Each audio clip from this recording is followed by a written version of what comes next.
Vous écoutez Envoldel et aujourd'hui nous allons voir pourquoi les résolutions ça ne fonctionne pas et ce que nous pouvons faire à la place. Bienvenue sur Envoldel, le podcast qui soutient votre envol. Je suis Rachel, coach certifiée et j'aborde avec vous des thèmes de développement personnel pour nous permettre de nous épanouir et vivre des relations harmonieuses. Bonjour, je suis contente de vous retrouver après ce temps de Noël et de fête. Et savez-vous que d'ici le 1er février, 80% des gens ont abandonné leurs belles résolutions du Nouvel An. Et pour certains, ça a même tenu moins longtemps que ça. Les raisons invoquées de ces échecs selon une étude américaine sont le manque de discipline, le manque de temps et la pression sociale. Partant de ce constat, on peut se dire qu'on peut laisser tomber les résolutions. En tant que telles, elles ne sont pas très efficaces pour apporter des changements dans notre vie, que ça soit au niveau de notre santé, de nos relations ou à tout autre niveau. Et pourtant, certaines personnes parviennent à instaurer du changement dans leur vie.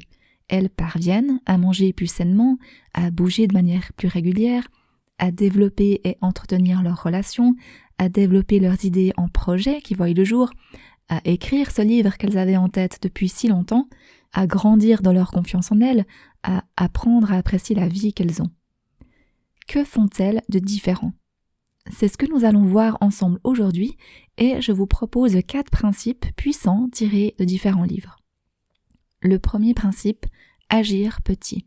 Notre objectif final peut être grand et ambitieux. Il doit cependant être réaliste, au risque de nous décourager dès le départ. Si notre objectif est grand, ce que nous allons objectivement faire aujourd'hui, par contre, doit être ridiculement petit. Et c'est là que souvent nos belles résolutions nous font défaut, car nous visons grand tout de suite. Quant à améliorer mon alimentation, je décide d'arrêter le sucre complètement et totalement. J'y parviens peut-être un jour ou deux, surtout juste après les excès des fêtes, des desserts et chocolats à foison, et le 3e jour, je craque déjà avec un petit chocolat avec mon café. Pour éviter ça, à la place, agissons petit. Décomposons notre grand objectif en petits pas, en petites actions faisables chaque jour. Si j'ai envie de réduire, voire d'éliminer le sucre, je peux déjà décider de ne plus en mettre dans mon thé le matin. Et je commence par ça. L'idée, c'est d'en faire une habitude qui se répète jour après jour. En effet, le changement durable intervient de manière progressive et non de manière instantanée. Nous avons de la difficulté à le considérer car sur le moment, ça ne nous paraît pas grand-chose d'éliminer 1 carré de sucre dans le thé, ou de sortir faire quelques pas à l'extérieur, ou de pratiquer la planche pendant 5 secondes. Cependant, à force, ces petites actions s'accumulent les unes aux autres. Et ce que nous transformons en premier, c'est notre vision de nous-mêmes. Oui, je suis quelqu'un qui va marcher, même si c'est que quelques pas par jour. Je suis quelqu'un qui marche parce que c'est quelque chose que je fais tous les jours. Et quand nous changeons notre image de nous-mêmes, ça nous aide à agir comme tel. Si je pense que je suis quelqu'un qui marche, eh bien qu'est-ce que fait une personne qui marche ? Eh bien elle va marcher, justement. Deuxième principe, commencer. Et ce sera d'autant plus facile si ce que j'ai prévu de faire est ridiculement petit. L'action doit pouvoir se faire même dans nos mauvais jours. C'est d'ailleurs un très bon test. Est-ce que ce que vous vous êtes fixé comme action quotidienne peut se faire même quand vous n'aurez pas envie de le faire, quand vous vous sentirez fatigué, quand vous aurez une journée hyper chargée ? Si ce n'est pas le cas, votre action est encore trop grande, il faut choisir quelque chose de plus petit. En vous rappelant que c'est le minimum, pas le maximum. Vous pouvez bien sûr aller au-delà et faire plus. Mais ce sera réussi du moment que le minimum facile est atteint. Je le répète, le changement survient avec de l'action répétée et de manière progressive. Selon Cathy Milkman, spécialiste des sciences du comportement, nous sommes plus sensibles et aptes à nous fixer des nouveaux objectifs à l'occasion de repères temporels, tels que le début de l'année, un début de décennie, voire même en début de semaine. Nous bénéficions alors de l'effet « nouveau départ ». Alors, ne nous privons pas de cet effet en ce début d'année. Tal Ben-Shahar, enseignant et écrivain dans le domaine de la psychologie positive, nous dit, je cite, « Les procrastinateurs croient souvent que pour faire quelque chose, il faut vraiment en avoir envie, être de bonne humeur, se sentir inspiré. Ce n'est pas le cas. En général, pour accomplir un travail, il suffit de commencer à le faire. L'action initiale lance le processus et entraîne souvent d'autres actions. » Fin de la citation.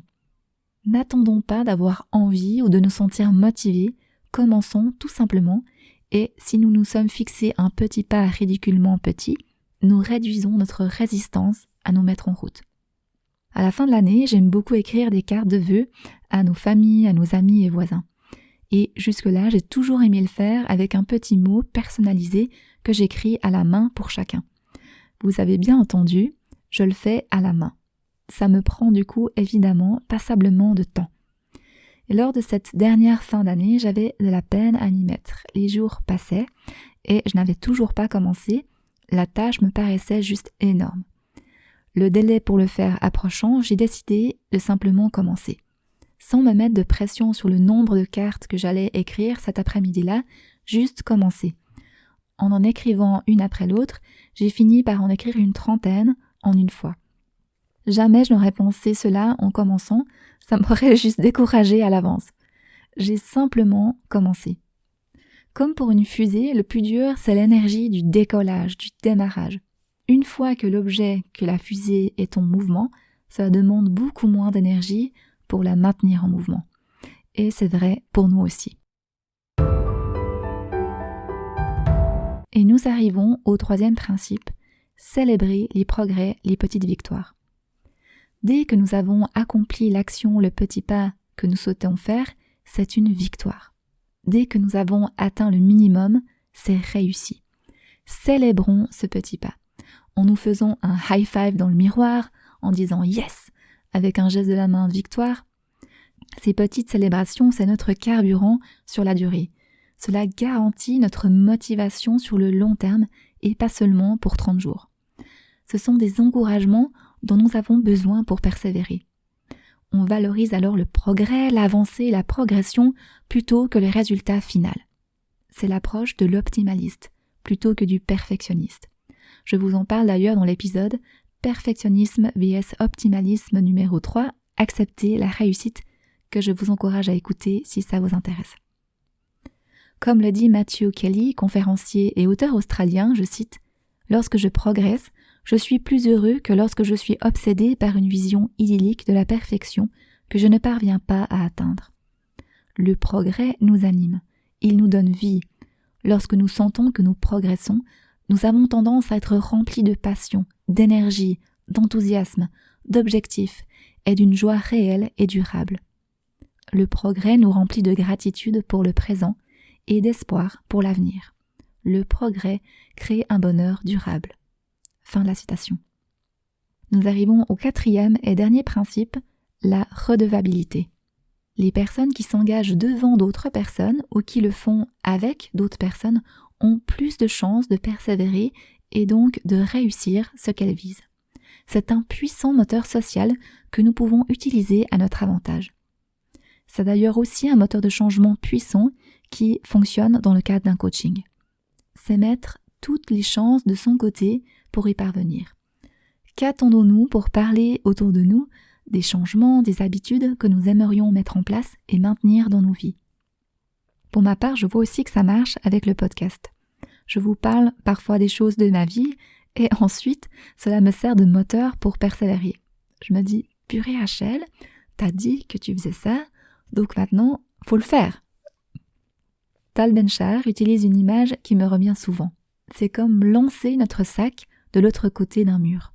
Une fois que nous l'avons lancé, que notre sac se trouve de l'autre côté, nous sommes poussés à franchir le mur pour aller le récupérer.